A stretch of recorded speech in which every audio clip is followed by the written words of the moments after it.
Okay, right. So this one is a dream I want to share. It's been one that's been really, really on my mind, to be honest, because um, it seems to have lots and lots of scriptural sort of backup from how I kind of interpret this dream, and this is going to be the most interactive video I've done. So the reason it's sort of side profile is I'm going to try and show you exactly what I saw, so that hopefully you are there literally with me. It makes it so much easier for me to describe the scenario. I was planning to, well, I have got some drawings, but I'm gonna probably use a combination of drawings and actual what it looks like, which means you get to see my garden, which is not in the best state at all at the moment. But this actually happened on the 5th of July 2025. Okay, and this one I'm giving the title The Gathering Storm.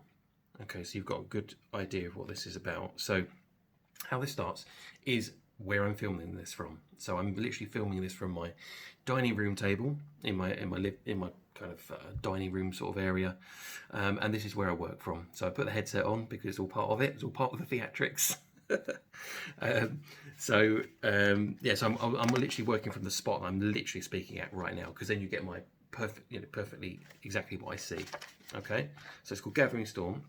So I'm on my laptop, basically how this all starts. As I said, sitting where I am with my headset on, and I'm in the process of speaking to a client. So I'm a mortgage broker, so I'm speaking to people all the time, and interviewing and going through things, going through finances, all of that kind of stuff. So that's basically what I was doing in this precise moment. So I was on a call with somebody, and just having general conversation with them. And then, as I often do, because I'm literally right by a window, sliding door here, is I'm constantly just sort of glimpsing out, outside, what's going on. Obviously, nothing's going on most of the time, but it's just a good little distraction, from just staring at a screen.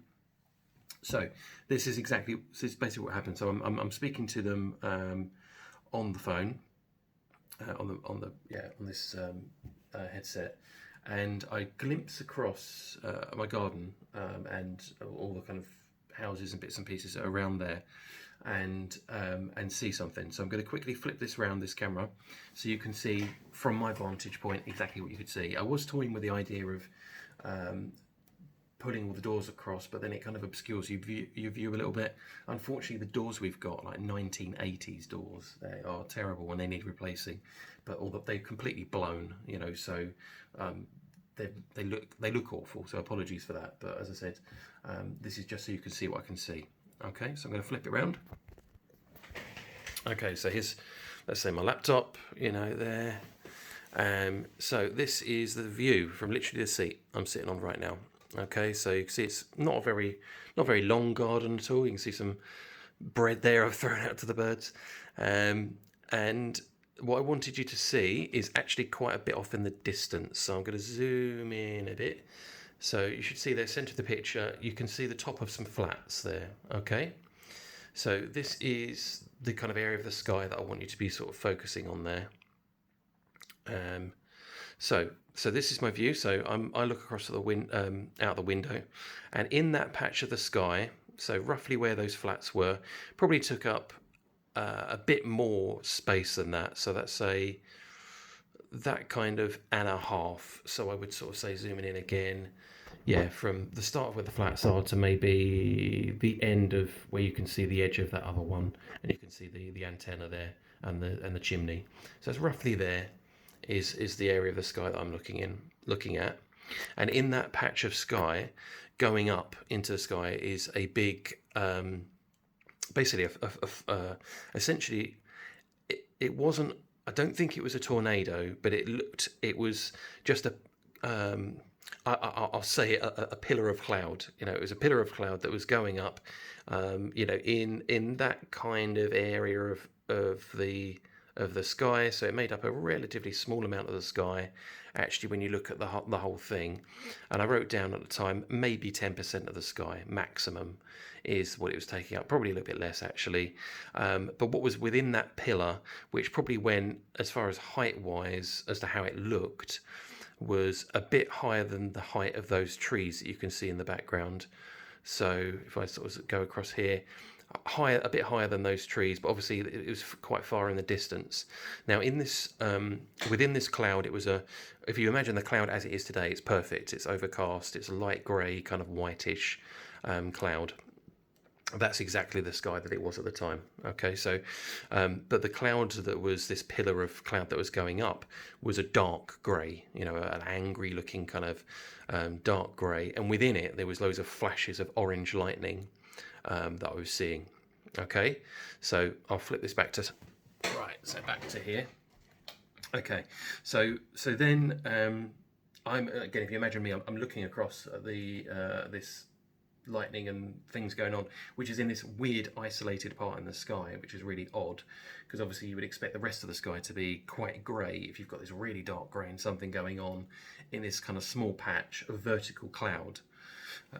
So I say to the person I'm speaking to, I was sort of saying, look, I'm just before we go any further, I just want to let you know there's some kind of a big, cloud formation in the background, loads of lightning and stuff. So look, if we lose connection, if I lose power or something like that, which is actually really unusual in the UK, us losing power, incredibly rare, once in a 10-year sort of time frame, it's very, very rare. Whereas when I was a kid, it was every year, multiple times, we'd have thunderstorms.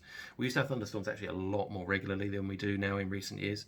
I remember plenty of times, where the lights would go out and, we'd be walking around with candles and stuff like that, which I kind of miss in a way. But anyway, so I'm saying to them that power's probably this could well go off. So just be prepared that if I lose you, it's fine. Look, we'll reschedule and we'll get something booked in, not a problem. So that's how I kind of leave it.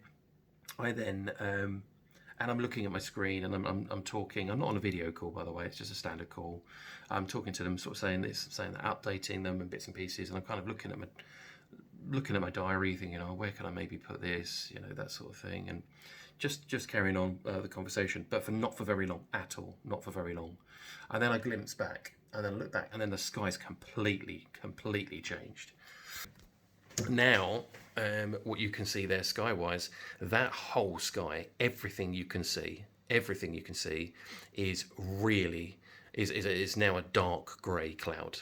Well, I say dark grey, but angry looking cloud, where this is bringing a lot of rain with it. It's going to be a massive downpour, all that kind of stuff. It's very, very heavy cloud. But within that cloud, there was a section which was now a funnel. Now I could tell 100% now this was a tornado. Now I couldn't tell whether it was that previous one that only made up a very small proportion of sky had moved across and suddenly expanded, or whether it was just a whole new formation. But it was taking up this just the funnel alone was, I would have said, as a marker, is probably the tree on the left to the tree on the right is one massive, all the way up into the sky, all the way to the ground. Funnel. Now, this is what I would describe as, if you've seen the film, Twisters.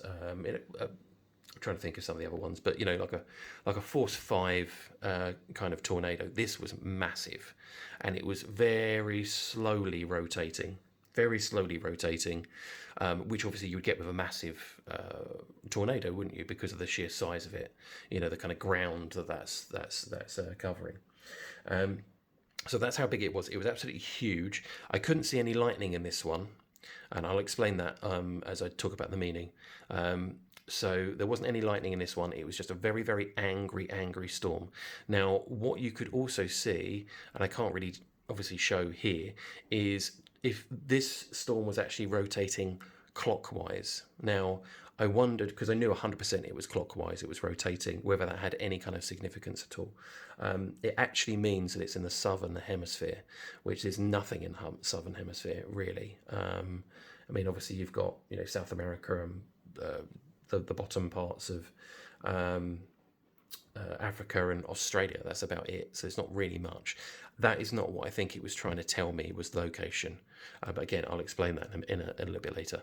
So the main part I want you to think of as well is, as I said, the sheer size of this thing was huge. Rest of the sky was completely, it was the whole the room was darkening, because of the size of this storm.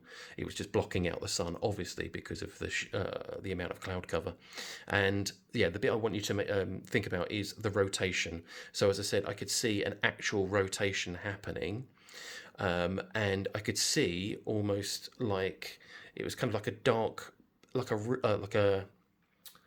a band of cloud that was rotating at the top, and it was quite a bit darker in color than the rest of the body of the funnel.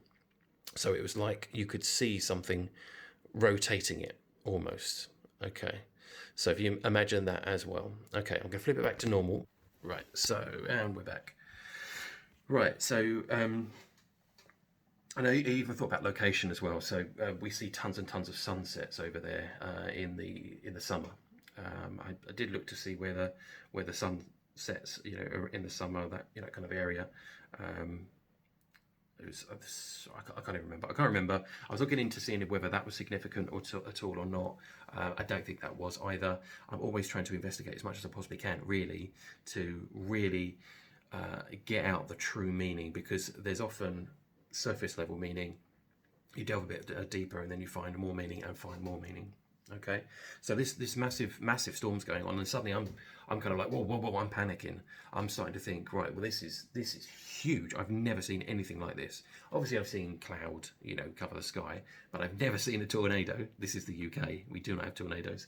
I mean, there's reports of tornadoes, but it's not a tornado. Nothing like we see obviously in the US and other parts of the world. And this was huge, absolutely huge. So this is where I'm thinking, where am I going to go for safety? Where do I go for safety? We don't have storm shelters. Nobody has storm shelters because we don't have storms. So I'm thinking, I don't know what I'm going to do. Don't know what I'm going to do.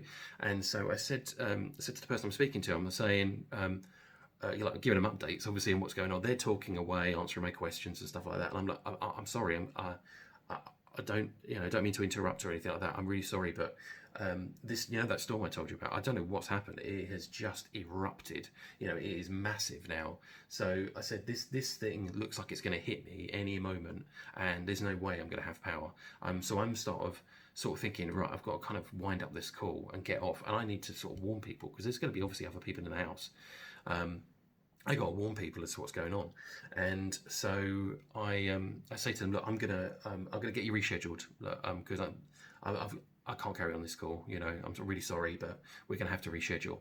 So I then start looking at my my diary again, and now how I've got for work I use Microsoft Outlook, and so I have the my emails up and all that kind of stuff, and then to the right hand side I also have the diary, your calendar up on that.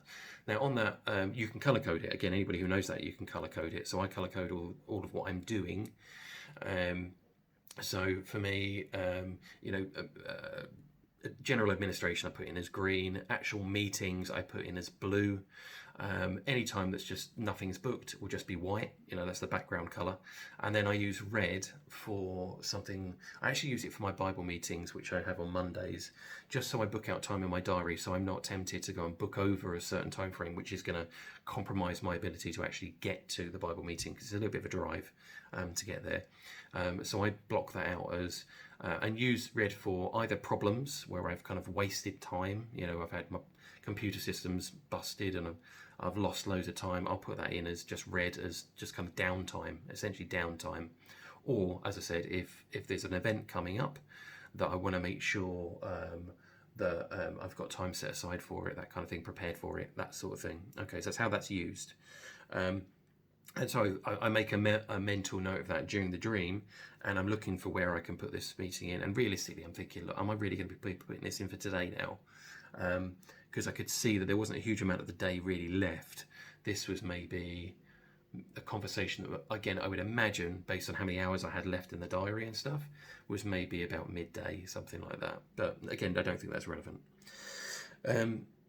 So I'm saying to them, we've got to re-look at this while I've seen this, just seen this twister that's being almost rotated. I wrote down like a witch, rotated with a spoon, stirring up her cauldron. It was just like that. And I also wrote down, I felt like it was like an arm coming around. I know that sort of sounds weird, but it was like an arm was almost like rotating it. Again, I don't know why I kind of said that, but it's kind of my way of describing. It felt like there was an element of something beyond the natural that was involved in this, and it felt like it was a spiritual element. Okay, super, super aggressive clouds, really, really aggressive clouds. And then while I'm doing all this stuff, and I'm sort of saying to them, look, I'm going to need to reschedule and things. By this point, I'm thinking, do you know what? They're probably going to just hang up on me at this point. They're probably getting quite irritated by the fact that I'm messing them about like this. I mean, obviously I've got good reason to, but they're probably, get a bit irritated by it. So another thing I did think of, and I'll mention it even though I've kind of debunked it now, is at the time that red, that white, and my meeting and stuff like that, for some reason popped into my mind of Japan, because obviously I was thinking the white flag with the red.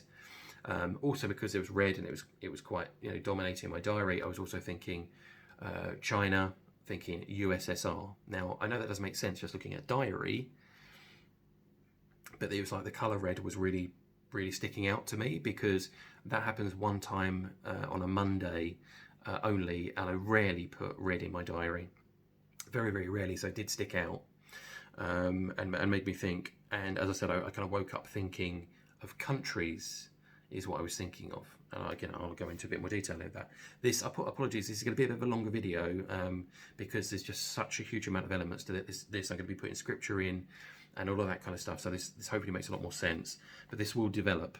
Okay. So again, bearing in mind, so I'll just quickly recapping. So there's a massive storm going on. I'm then in my diary, I'm looking on my screens and stuff in front of me and thinking, what can I do to get this guy booked in, etc., etc. And then I glimpse back. And then I glimpse back at the sky, and it's identical to what you're seeing right now.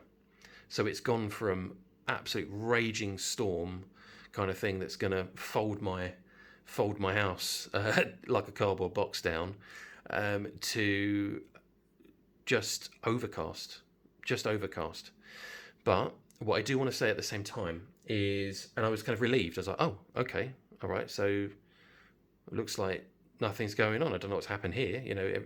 Suddenly we've got, all peace and, nothing here, nothing to see. Looks like we're okay. But I had this looming feeling that rotation, again, that rotation that was in the sky that I was seeing there was just simply moving over. It was still there, but it was veiled behind the layer of cloud that you can see there. It was now above the cloud, so it's hidden. And I got this, as I said, because this was felt very spiritual, I felt like all it was is just the driving force between that storm was driving that storm, but it was just driving it out of sight. So it was like it went underground almost, It's like, right, so we've entered a quiet time here, and I'm still there. And what I was very aware of, I was feeling like this rotation, this storm was just moving its way over until it was going to be over the top of me, and then it was just going to, touch ground again, like you see with tornadoes where they just, kind of fizzle out, disappear, and then they touch down somewhere else. It felt like almost like I was looking out the window and I was looking up to see if I could see anything coming over the house, but I was just very aware that this felt like this was going to just, as I said, touch ground and just flatten the place. Okay. Now that's pretty much all there is to this dream as far as what the actual dream looked like, because then I just woke up. Okay. But now we'll get into the meaning. Now, those that know the Bible will know already by some of the words I've chosen to use there as to what I meant, what I'm meaning. Okay, so my immediate thought, so I come out of the dream, immediately with certain dreams, you will get an initial feeling, some initial feedback as to what the dream means. And then, as I said, it can develop over time. I've had dreams where I've got some initial feedback on it, then maybe I've had another video that's come up maybe months later, or I've read some scripture a little bit later and I've gone, hang on a minute, I know what that means now. Or I mean, God has done incredible things with linking in real world programs, things like TV series, things like that, um, to really kind of bring it home and say, look, you're not getting all of it. Here's some more. Here's some more, and drip feeding, sometimes extra information, and then it all just comes together. This is a dream like that. Okay, so initial interpretation. So I'm looking at this small storm. So back to that small storm, which made up, again, 10% maximum of the sky. Probably less than that, actually. Made up a small percentage of the sky. I came out of it straight away, and I was like, that's Israel. Now, the reason I say that is obvious. If you imagine all this is, the cloud and everything is representing conflict, war. Okay, I'm looking at that. That's Israel. Now, for me, I'm in the UK, so I'm looking across and I'm thinking of that now as that's Israel. Right. Okay, so it's a far off conflict. It's far away enough away that it's got my attention. It's definitely got my attention. But I'm not scared that war's hitting the UK. If you see what I'm saying, we're far enough away.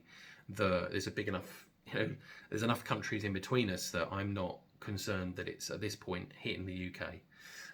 So I'm looking at that. The other reason I know it's Israel was it was a pillar of cloud. I mean, obviously how we see when you see people who do like AI, animations of the pillar of cloud. Oh, the pillar of cloud, obviously for people that don't know. You'll find it in the Old Testament, kind of Exodus, where the children of Israel, they're being led out of Egypt. You've got the Pharaoh that's enslaved them for hundreds of years. Pulls them out. Moses is the one who's leading them through the desert area back to their land in Israel from being in Egypt. And again, I think pretty much everybody knows about the parting of the sea and stuff like that. What a lot of people probably won't know, those that don't read the Bible or aren't necessarily familiar with all the aspects. I think everybody knows about the parting of the sea. I mean, I think everybody knows that, but and knows about them being led out from Egypt. But maybe what they won't know is the pillar of cloud by day and the pillar of fire by night. Okay, so this was, again, for a lot of people, I'm teaching people things that they already know. So the people of Israel were led. So God was leading them. So God was in a cloud. God never God the Father, I should say, never shows himself, because he says, you look on me, look, if you gaze upon me, then you'll die. There's no way that you could see me.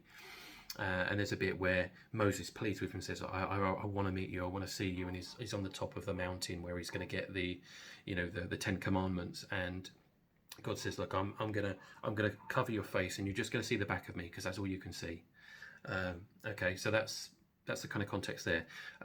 The cloud is God within the cloud. Now, if you imagine a big, huge pillar of cloud that you're using as your navigation to get you around the desert, because you've got, I guess people, these people have not been in the land because they've been brought up in Egypt. They don't know the area, and so God is leading them to their promised land. Okay, so it's a big pillar of cloud by day. And by night, when it's obviously pitch black, God still wants them moving, and so it's a pillar of fire. So if you imagine fire in a cloud, a little bit, I imagine like the tornadoes you see where they go over a fire, like a wildfire, and the fire gets sucked up. Or there's a film, isn't there, where it goes past a petrol station that explodes and it sucks up the fire and is fueling this roaring fire. Okay, so I would imagine it a little bit like that, if I'm honest. So what I made of that was, it's a pillar of cloud, because this isn't a kind of cloud that's big and wide. It was relative. It wasn't thin, but it wasn't anything like a cloud I've really seen. It was quite tall, quite wide, equal width the whole way down. But it was just that. It was just isolated in the sky. It was really strange. Okay, so loads of orange lightning in it. Again, lightning is referred to as fire, as far as I understand, in the Bible as well. Anyway, it's seen as the same usage. I think. A lot of what I say, don't take it as explore the Bible for yourself. So sometimes when I say things, there might be my interpretation. My interpretation can certainly be flawed. I can forget things. I'm just going off of head knowledge here from reading I've read the Bible all the way through twice, I think. But yeah, I've only been a Christian for a year and a half. Okay, so yeah, if you just bear that in mind. Okay, so that's representing Israel. It took me a while to get that out, didn't it? Okay, the big cloud is clearly that that war that's going on, that isolated stuff in Israel and the surrounding, well, at the time obviously Iran. Then it just really escalates. So this huge storm is now encompassing a much bigger area, more countries involved, more destruction involved, all of that kind of stuff. Okay, and now again, from my viewpoint, UK, I'm looking at it, I'm thinking, wow, this is getting close. Okay, so what I wrote down was kind of like, it's almost like, other countries maybe in Europe or slightly around the area, a bit further afield, makes this conflict from being small to much bigger. And I wrote down things like maybe encompassing a few different other nations, maybe other Islamic nations, because obviously Iran's always trying to stir the pot and try and unite, the Islamic nations against Israel. Saying, look, we got a common enemy here. Obviously they've got all their proxies. Their various different nations that they're always arming and helping to attack Israel. So that's what this felt like, was an escalation. Now, at the time of obviously me writing this was, did I say 5th of July? Sorry, 5th of July 2025. We're actually in a ceasefire at the moment. I believe it's still holding. I've not actually been watching a huge amount of Middle East news recently, but the ceasefire was created on the 24th of June. So at that point, the ceasefire had only been going for maybe, what's that, a couple of weeks roughly, around about that sort of time. So they're in a period of sort of peace. Okay. So big scale thing going on, and then there's the quietness of the sky. Now this to me screams of the false peace, and again this is the false peace of 1 Thessalonians 5, and it's I'm going to read verses 1 to 5, hopefully successfully. So first, so as I said, 1 Thessalonians 5 verses 1. So we've got now, brothers and sisters, about times and dates we do not write now, brothers and sisters, about times and dates we do not need to write to you, for you know very well that the day of the Lord will come like a thief in the night. While people are saying peace and security, destruction will come upon them suddenly, as labour pains on a pregnant woman, and they will not escape. But brothers and sisters, but you, brothers and sisters, are not in darkness, so that this day should surprise you like a thief. Okay, so yes, I just wanted to go through that just real quick. So that's what I think this was. I think this was talking about a false peace. As I said, I had that feeling of this. What's stirring all this aggression is still there. It's not gone. It's just gone into hiding, and it's hiding behind the cloud. It's a false peace. So while Israel is feeling safe and secure, plans are still being hatched as to revenge. That kind of thing. That's what it felt like. Now, this speculation around this, my speculation is obviously to do with Trump. He's been putting together the Abrahamic Accords. It seemed it was all going well until what was it? Is it October 7th? What was it? The big attack, obviously, that happened on Israel, which was probably just to derail those. And I know that they were worried because of Israel were talking about we're very close to being able to get the temple up on the Temple Mount, and obviously a lot of these terrorists were thinking, well, we can't let that happen, so they go in and they cause all the kind of bloodshed that they did. So that's what I think that was what to do about it. Another bit I wanted to also mention is about the what's it called? You know, I said that there was this rotating force. It was like almost like a ribbon or a band going around the top, which was like this witch's cauldron being stirred. You know, an arm coming around. Okay. Now, what I want to explain about this is, and I mentioned this in the previous video actually, is I've been watching Lost, or had been watching Lost. I finished it now quite a while ago, but I'd never watched Lost before ever. And I was in the closing season when I was writing all of this. And again, if you haven't watched it and you want to watch it, there's a little bit of a spoiler. There's a main character called John Locke, and he was a really, really nice guy in all the first seasons. Really, really good guy.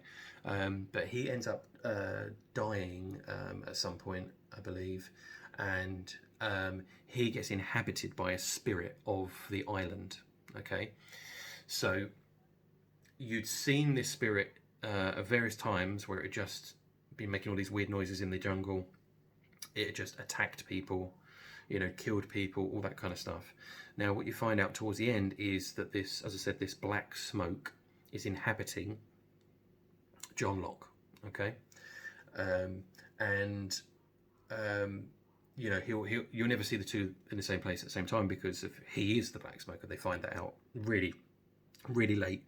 But this rotating force did make me think of this black smoke, a spirit, an entity that is causing this conflict and stirring up all the trouble in the area. So it made me, of course, think of Daniel, you know, the prophet Daniel, where he talks about all the, you know, the statue of Daniel. If you haven't looked into Google the statue of Daniel, it's phenomenal. If you want to look into prophecy, if that doesn't convince you that God is real, I don't know what will.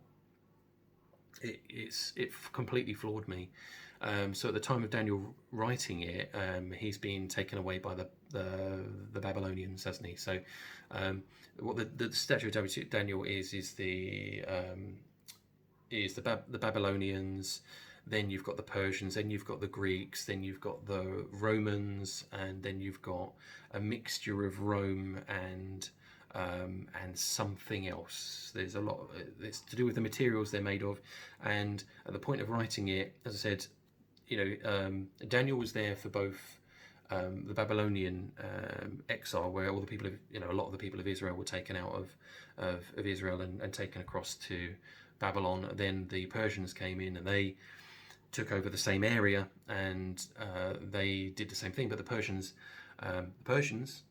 Empire, Persia being Iran, modern day Iran, and some of the, obviously the Persian Empire was bigger than just Iran, but the Persian Empire under Cyrus actually the ones who restored the temple. So the temple that was, you know, destroyed and stuff like that, they went, he commissioned and paid for it, everything for the temple to be restored, and that started a timeline countdown. Because the prophet of Daniel, there's something called the 70 weeks of Daniel. 69 weeks of that 70-week prophecy have already happened. The final 7 weeks, I know that's weeks. Weeks mean basically mean years. Okay, so the final weeks are the final week is essentially 7 days. Each day represents a year. Is 7 years of what's called the tribulation, and this is a time where God is essentially shaking up the world to say, listen, look, see what's going on. I am real. Look at all the crazy things that are happening, and ask, you know, repent, put your faith in me, you know, believe in me, stop rejecting me, you know, all of this kind of stuff. This is for the whole world to see. You know, there'll be, you know, huge, there are going to be meteorites coming down. There's going to be plagues that are just like the plagues of Egypt that happened. You're going to see those things again. You know, plagues of locusts and plagues of, you know, the sun being darkened, and huge hailstones that are 100 pounds in weight smashing down through buildings. People are going to be hiding. It talks about the kings of the earth hiding, you know, in caves, hiding underground. Well, that's bunkers, isn't it? Obviously. But again, that wouldn't make sense at the time of people hearing it, probably. But now it makes sense. It's all the, you know, the rich people. It's the princes of the earth, the kings, the rulers. that are hiding in bunkers. Not your everyday person, they can't really do that, but they're hiding and they're saying, let the mountains fall down on us because God's judgment is coming down and they want to hide. They're not going to be able to hide. You cannot hide from God. So where have I gone with this? I've kind of lost my train of thought completely.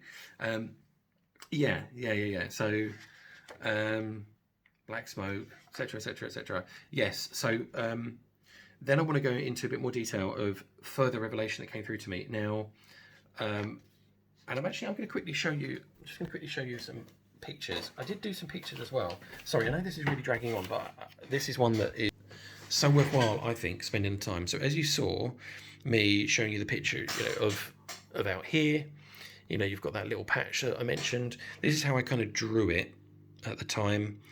So that's like the lightning coming down in the cloud. You see the fence, the houses, and so on. As far as how far off, I wrote about 10 miles. I mean, really, unless you know the size of the cloud, you can't really tell the scale of it at all. But you can see I wrote down there fine, fine sort of cloud, just normal clouds. Then you see the next bit that I've done there, which is that rotation. You see that band that I was talking about, storm in the distance, mega aggressive landscape, force 5 kind of tornado sort of thing, that kind of thing. And then we're down to the peace. So we're back to that same kind of thing from here, except that rotation is hidden under normal clouds. I've put there normal overcast light grey clouds, exactly what you mean. Sorry, what I mentioned, and obviously there, 5th of the 7th, 2024. This is the bit I haven't shown you yet, but I want to get into. Rotation around. Now, again, the rotation there, clockwise. I mentioned to you, clockwise I think has relevance. Now, this is just my interpretation. There's nothing in scripture that says the order of which this will happen.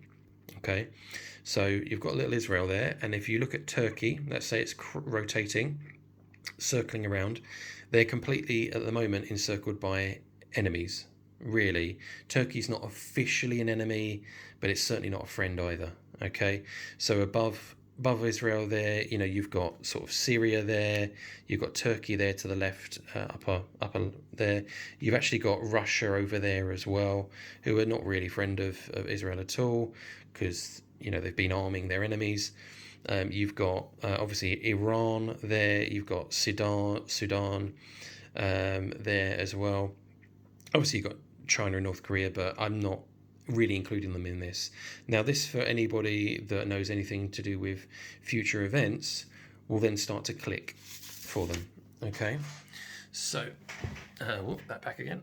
So and I've done the same thing here that I drew at the time, so just showing the different things.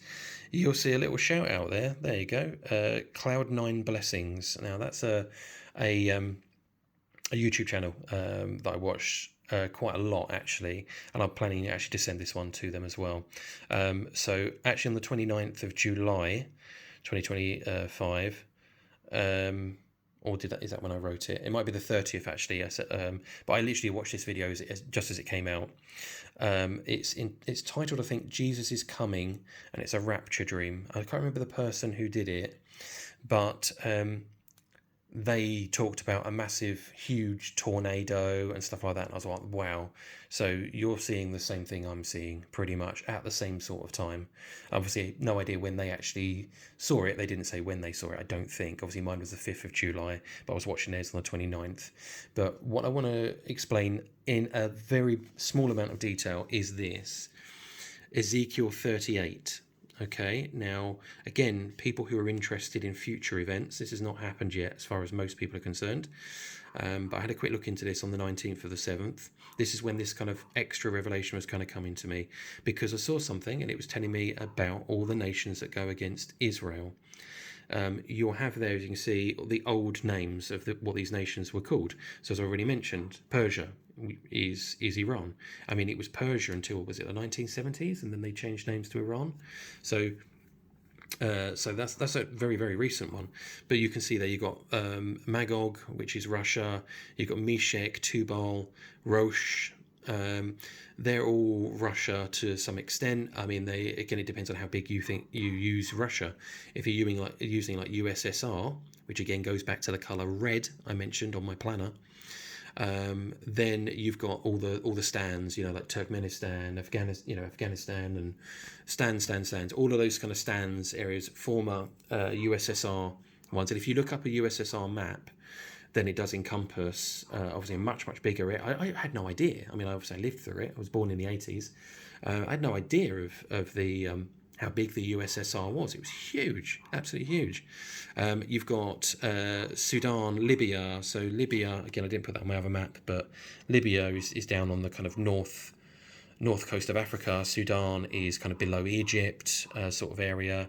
But you get these nations listed: Beth Togarmah, Turkey, and Goma. And then I mentioned also there's a part in Ezekiel where it talks about the nations that look on, because all of these nations are encircling Israel like that rotation that I mentioned. They're encircling Israel, and it talks about them. Well, you see that Ezekiel 38. So you and your troops and many nations with you will go up, advancing like a storm. There we go. You will be like a cloud covering the land. Okay, so that's talking about all the nations just flooding all the area around Israel, and it will be like, how can we ever win against the number of nations we've got against us? Obviously, they have in the before, but not to the extent that will come against them. Obviously, they've had some of their 6-Day War or whatever. They had multiple nations, I think, didn't they? They had Egypt come up against them, didn't they? I think there was other nations involved. But this is the other bit I want you to look at here. So these are the nations that look on, basically, and are sort of saying to all these other nations, like, what are you doing, kind of thing. Now, Sheba is, you've heard of the Queen of Sheba, I imagine, was kind of Ethiopia, Yemen, Eritrea, area of obviously Africa, Dedan, Saudi Arabia, and Tarshish is debatable. So that's whether that's the UK or Spain. The Tarshish part is to do with tin. So the nations of the UK and Spain were known for their tin exports. That's why it has the name Tarshish.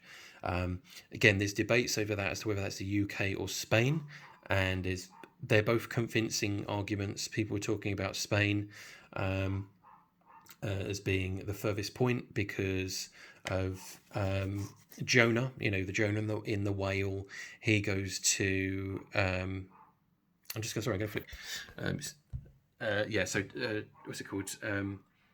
Jonah, when he's in the whale, he talks about obviously going to. He's basically looking to escape, isn't he? He's been called by God to go and deliver news to the Babylons, isn't it? Nineveh, to tell them to repent, or you are going to be destroyed. And he doesn't like the Babylonians. He doesn't want to do it. He doesn't want to save them, and he probably is scared, because if he goes into a nation that's an aggressor against him, he's probably going to get killed. He doesn't want to get killed.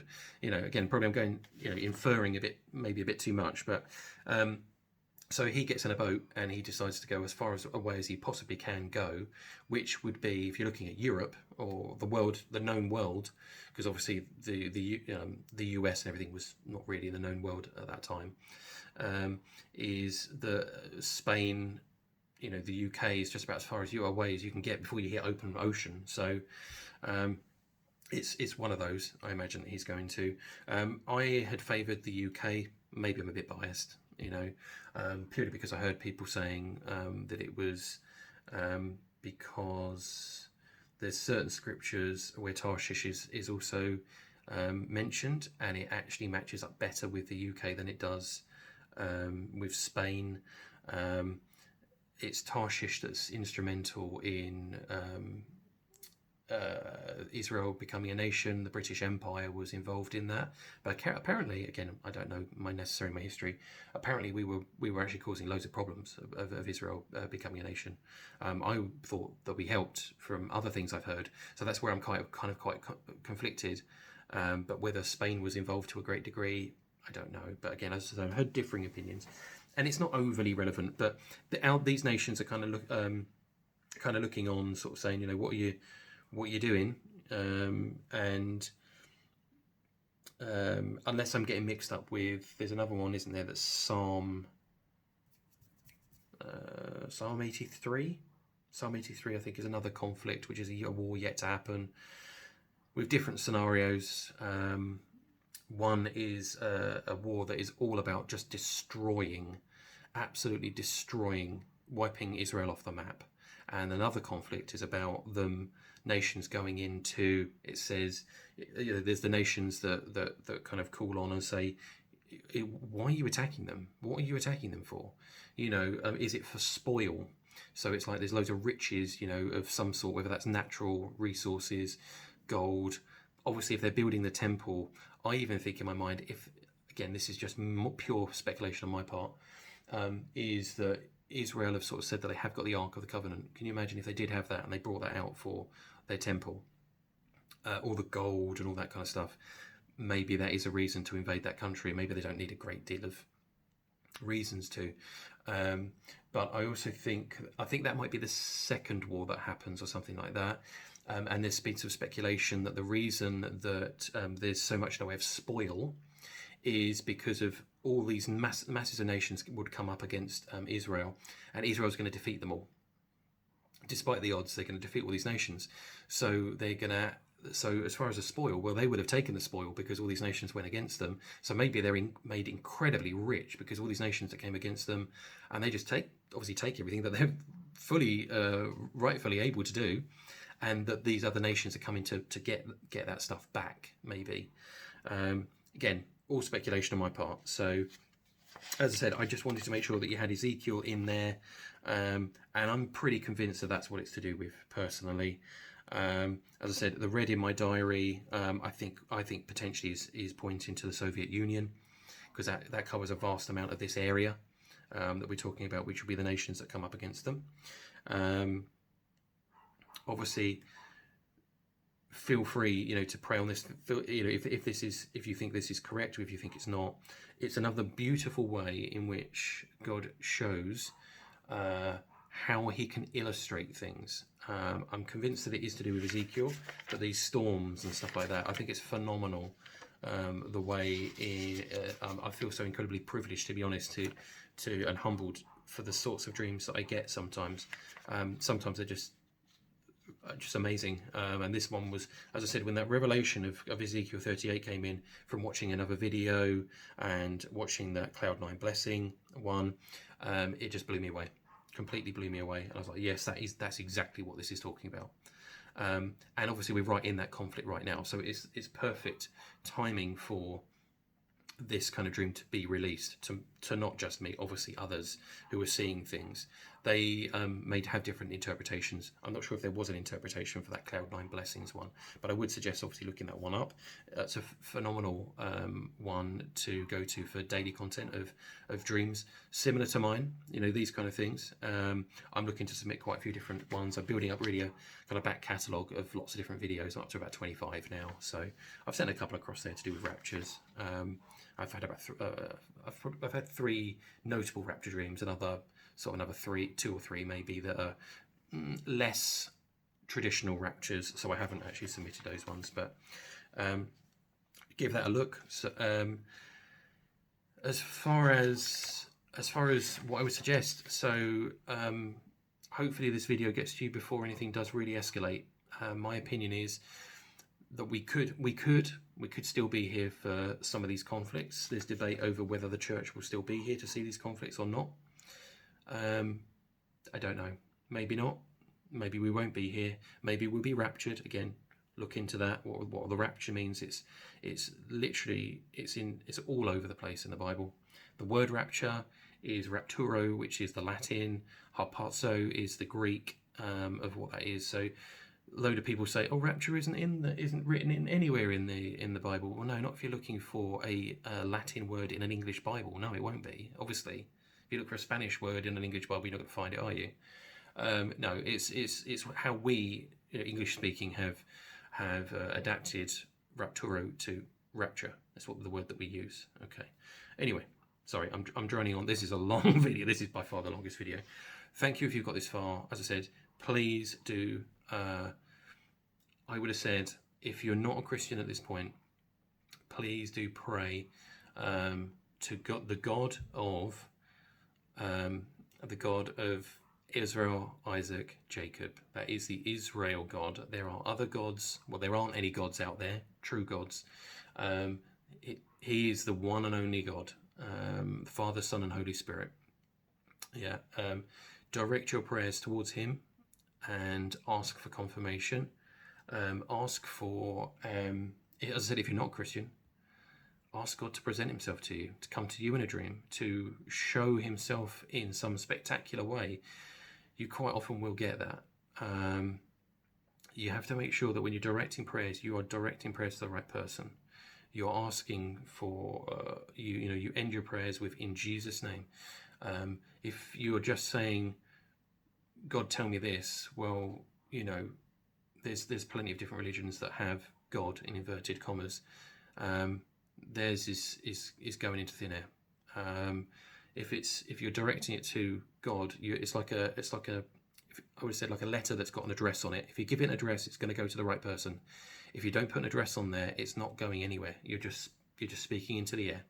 But if you're speaking to the air with intent as to who this message is being delivered to, then it will get there, and you'll see things change. I will imagine. Ask to be guided, ask to have confirmations, and you'll have random people will start coming up to you and talking to you. You'll have films you'll see differently. You'll have things happen in your life. Things will change. God will not just force himself upon you. Everybody has free will, and we've been given free will to love God or reject him.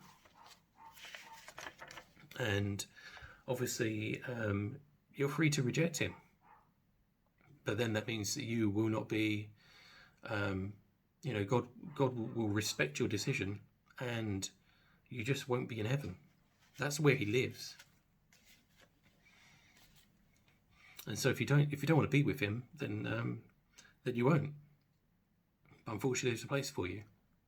And it was a place that was not designed for humans. It was designed for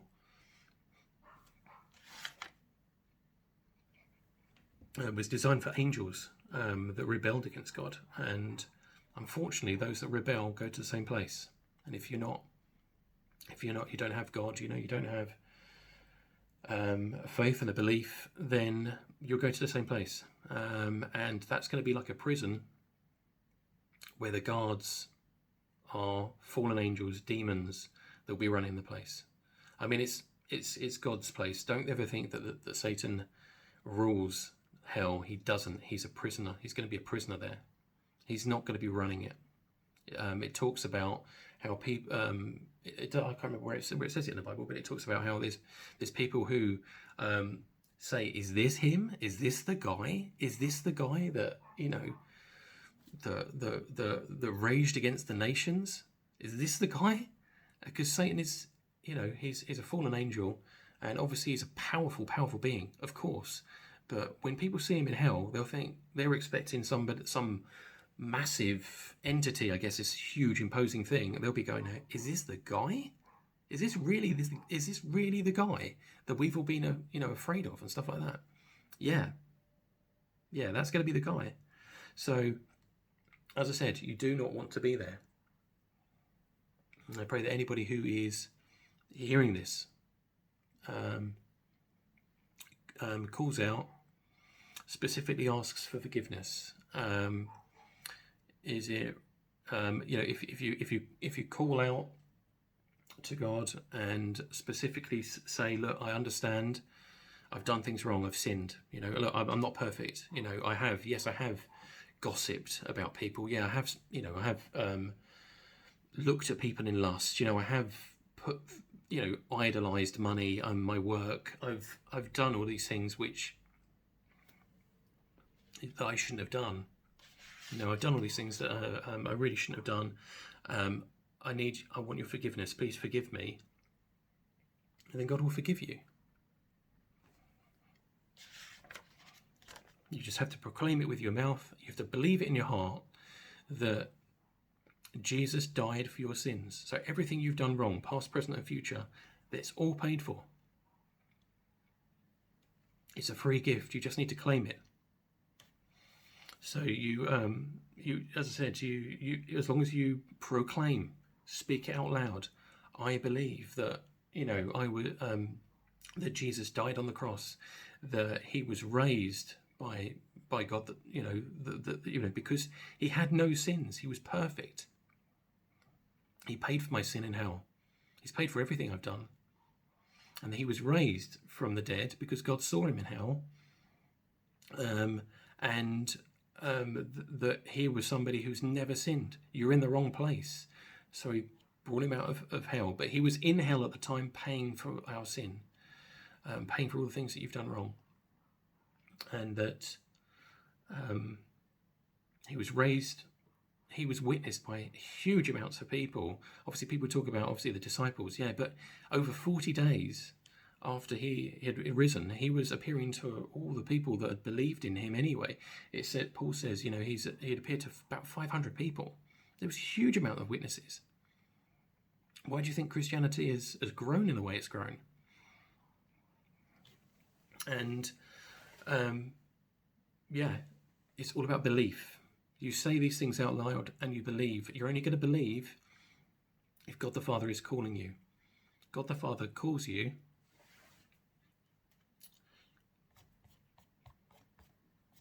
Specifically to Jesus, and Jesus is the one who said, essentially pays for your sin for you.